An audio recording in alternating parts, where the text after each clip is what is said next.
My channel study talks friends. आज हम बात करेंगे कि भुगतान शेष यानी बैलेंस ऑफ पेमेंट में असंतुलन जो हो जाता है उसके जो कारण होते हैं उनके बारे में हम बात करेंगे। कैसे किस तरह के कारण होते हैं जिससे कि वो असंतुलित हो जाता है। बेसिकली इसके 3 तरह के होते हैं: प्राकृतिक कारण, आर्थिक कारण और राजनीतिक कारण।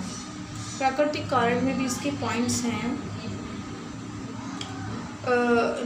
प्राकृतिक कारण एक ही कारण है और आर्थिक कारण में कई तरह के उसमें चेंजेस हो सकते हैं और राजनीतिक कारण में भी काफ़ी चेंजेस हो सकते हैं। तो हम देख लेते हैं प्राकृतिक कारण। प्राकृतिक कारण जैसे कि अकाल, सूखा, भूकंप इत्यादि भुगतान शेष की असंतुलन उत्पन्न कर देता है, जिससे भुगतान शेष प्रभावित होता है। ठीक है, प्राकृतिक कारण ये सब हो सकते हैं।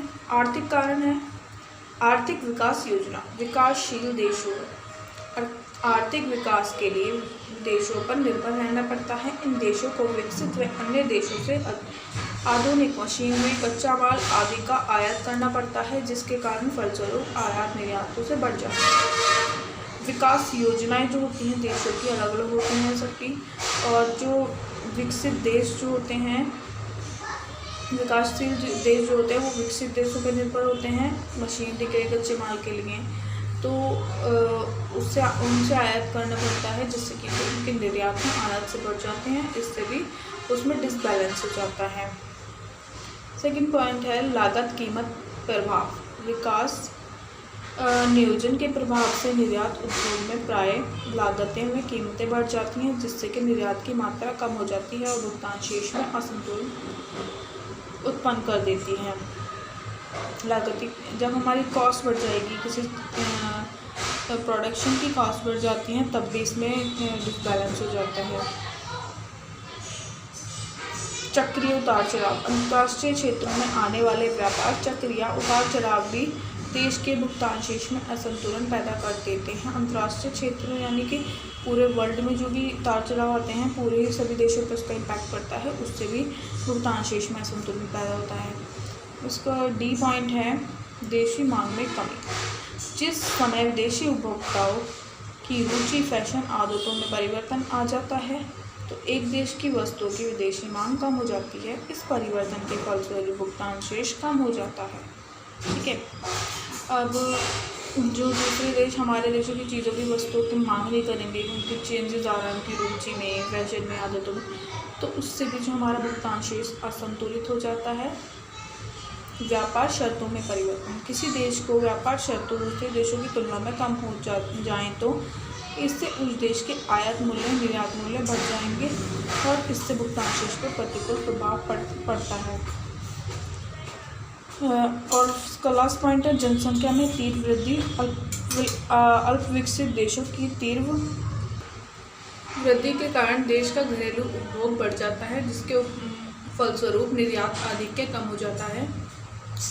इस प्रकार निर्यात आय कम होने के कारण भुगतान शेष असंतुलित हो जाता है। हमारे देश में जो जनसंख्या बढ़ती है, जिसके कारण से हमारे जो देश की नए लोगों के को रिसोर्स प्रदान करने की वजह से हम निर्यात नहीं कर पाते, तो जो हमारा निर्यात आधिक्य जो है कम हो जाता है। निर्यात करने की जो कैपेसिटी हमारी कम हो जाती है, तो उससे भी भुगतान शेष पर असंतुलन प्रभाव पड़ता है। थर्ड पॉइंट है राजनीतिक कारण। राजनीतिक कारण में 3 पॉइंट्स हैं। फर्स्ट है दूतावास का विस्तार और उसका रखरखाव। दूतावासों के विस्तार और उसके रखरखाव पर किया गया ऊंचा व्यय देश के लिए आयात तुल्य होता है और इसका भुगतान शेष पर प्रतिकूल प्रभाव पड़ता है। दूतावासों के रखरखाव यानी दूसरे देशों में हमारी जो MNCs हैं, जहाँ पे हमारे लोग वर्क करते हैं, तो वहाँ पर उसका रखरखाव पे ऊंचा व्यय किया जाता है, तो उससे भी हमारा आयात तुल्य बढ़ जाता है। मतलब हमारे देश का पैसा दूसरे देश में जाता है, तो उससे भी भुगतान शेष असंतुलित होता है। राजनीतिक अस्थिरता। देश की राजनीतिक अस्थिरता देश के भुगतान शेष पर प्रतिकूल प्रभाव डालती है।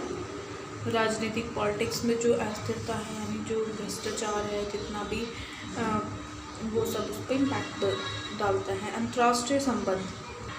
अंतर्राष्ट्रीय संबंध एक देश के अंतर्राष्ट्रीय संबंध मधुर खिंचावपूर्ण, तनावपूर्ण एवं युद्धनीय हो सकते हैं। इसके कारण देश के भुगतान शेष पर प्रतिकूल प्रभाव पड़ता है। अगर हमारे दूसरे देश के साथ संबंध अच्छे नहीं हैं, तनावपूर्ण संबंध हैं, युद्ध में हैं, तो उससे भी हमारे भुगतान शेष पे असंतुलित प्रभाव पड़ेगा। हमें अपने जो पैसे को डेवलप में खर्च करने के बजाय हमें युद्ध में खर्च करना पड़ेगा, जिससे कि वो डिसबैलेंस हो जाएगा।